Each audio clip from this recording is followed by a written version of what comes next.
नमस्कार प्रेक्षकांनो, स्टार प्रवाहावरील लग्नानंतर होईलच प्रेम या मालिकेच्या आगामी भागात आपण पाहणार आहोत की जेव्हा काव्याला तर सगळं काही सांगणारच असतो. काव्या ऑलरेडी स्टोर रूममध्ये येऊन पाण्याजवळ बसून खूप इमोशनल होत असते. इकडे नंदिनीला टेन्शन असतं की जीवा इतक्यात काही काव्याला सांगायला नको. ती खिडकीतून उडी मारणारच इतक्यात ती म्हणते की नंदिनी, तुझ्या बाळाला त्रास होईल.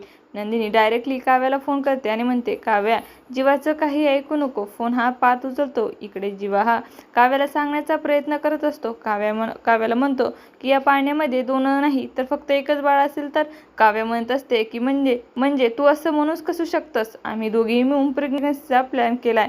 जर काय होणार असेल तर माझ्या बाबतीत होऊ दे. ताईने लहानपणापासून आतापर्यंत मला अक्षरशः आईप्रमाणे सांभाळले. एका भावल्याप्रमाणे तिने मला सांभाळले आहे. मी सहन करू शकणार नाही. आणि जीवा तिला पाहून काही सांगत नाही आणि नंदिनी इकडे खूपच टेन्शनमध्ये आलेली असते. असं काही आपल्याला या भागात पाहायला मिळणार आहे. तुम्हाला जर आपला व्हिडिओ आवडला असेल तर चॅनलला लाईक, शेअर आणि सबस्क्राईब करायला विसरू नका. धन्यवाद.